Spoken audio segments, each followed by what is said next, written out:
In academic medicine, there is a gender gap that exists with regard to academic rank and other markers of academic achievement. The inability to link citations if one changes their name during their career in PubMed, a search tool that we use to access Medline indexed peer review articles, is a subtle bias that disadvantages female faculty who are more likely to change their names due to cultural norms than male faculty. My name is Lisa Cranstor. I am an internist and assistant professor at the University of California, Los Angeles. I have the honor of having a piece published in the Mayo Clinic Proceedings, Perspectives, and Controversy section entitled, "What's in a Name? Nothing in PubMed if you change it." So this piece came about when I was looking for an article written by a colleague of mine. She's a rising star in her field, and I wanted to go to PubMed and pull an article that I knew she had written for one of my trainees. So I went and searched, and I couldn't find it. I tried a few variations on her name, and then I realized she had gotten married, and so then I tried her spouse's name, and that's where I found her article, which had been published under her married hyphenated surname. But I realized that I had such a hard time finding this, and so I asked around, asked some old friends, and she had gotten divorced and changed her name back to her maiden name. So in PubMed, when I went back to look, she had about 100 publications, once again, rising star, under her maiden name in PubMed, but under her hyphenated former married surname, she had about 20 citations that did not pull up automatically. And so if one was unaware that she had changed her name, you would miss almost 1/5 of her published work. I happened to bring this up in conversation with my co-author, Dr. Sharon Hayes, and we realized that this inability to link citations if one changes their name does indeed pose a disadvantage to female faculty. So currently, as it stands, author names are indexed and pulled up in PubMed as they are submitted in the original manuscript, and there's no other way to link or associate names and citations. This issue most frequently comes up with regard to middle initials. So many authors do have an issue when they do or do not choose to use a middle initial with their citations. However, the inability to link different versions of one names is a bigger issue for female faculty than male faculty. And this is an issue because of the gender gap in academic medicine. So we know that women faculty are less likely to have NIH funding, are less likely to have first author and last author publications, and have a lower mean number of publications. So not surprisingly, in 2019, the AAMC faculty report showed that currently only 13% of female faculty are full professors. Over 1/4, 27% or so of current male faculty are full professors. And beyond just a marker of academic achievement, this is important because academic rank is frequently associated with pay or compensation in academic medical centers.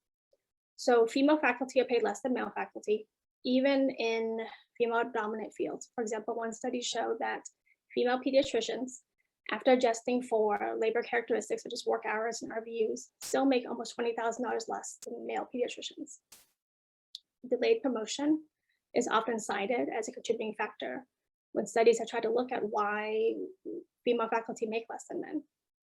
So it is important for our female physician scientists that their work is appropriately recognized in an easy fashion. The workarounds for this are imperfect. An individual author can create a bibliography list using the My Bibliography function. However, that author has to themselves manually create, update, and share this list, for example, on the laboratory website. There are unique identifiers, such as ORCIDs. An ORCID is submitted when the manuscript is submitted, and when the publisher submits then that article to Medline for indexing, then that unique identifier is associated with that citation. However, PubMed is unable to retrospectively apply ORCIDs. And so if you have a prior paper that was somehow not associated, they cannot go back and associate the ORCID for you. If you are not the submitting author, it can be a little bit complicated as to how to associate your ORCID. And lastly, PubMed did not recognize ORCIDs until about 2003. There are currently attempts to create machine learning algorithms to help with what is called author name disambiguation. Those are situations where people have very similar sounding names, such as, for example, John Smith, sorry, John Smith. And so these algorithms usually entail the author's name, their institution, keywords, frequent co-authors. However, if somebody's name or someone's surname, once they have changed it, is completely different than their maiden name, for example, they're not using a hyphenated name, then a machine learning algorithm likely won't be able to associate those two authors. So for example, my maiden name is Nguyen, Nguyen. I don't think a machine learning algorithm will recognize that Lisa Nguyen is the same person as Lisa Cranstor. So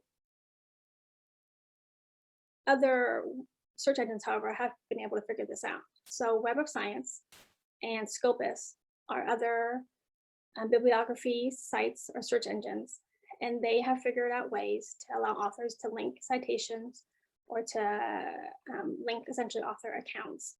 However, both require subscription.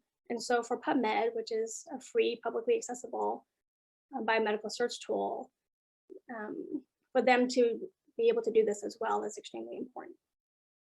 So the inclination, of course, is then to tell a woman, well, she shouldn't change her name. But the inequity in this is, of course, that a woman should have to decide that a decision in her personal life may affect her professionally, or even a decision that she made many years ago, whereas a man will not have to make a similar decision. Making some sort of attempt to correct this bias will also help other groups, such as transgender scientists who have changed their name, or male scientists who have undergone name change as well. This is a system-based bias that contributes to a structural inequity. And as with all system-based biases, deliberate action should be taken to try to correct this. The primary resistance will, of course, be cost and labor. This would be a costly and labor-intensive endeavor. And some may say that may not be significant, especially if it doesn't affect them directly. However, we feel that PubMed should create a seamless mechanism by which authors can link different versions of their name. We think such deliberate action is important if we are to work towards creating a fair academic playing field between women and men. We hope that this piece will spark some interesting debate and conversation amongst our academic faculty. Please read our piece in Mayo Clinic Proceedings, and feel free to contact us if you have any thoughts and ideas on how else we can help to improve the inequalities between our female and male faculty. We hope you found this presentation from the content of our website valuable. Our journal's mission is to promote the best interests of patients by advancing the knowledge and professionalism of the physician community. If you are interested in more information about us, our homepage is www.mayoclinicproceedings.org. There you'll find access to information for our social media content, such as additional videos on our YouTube channel or journal updates on Facebook. You can also follow us on Twitter. More information about healthcare at Mayo Clinic is available at www.mayoclinic.org. This video content is copyrighted by Mayo Foundation for Medical Education and Research.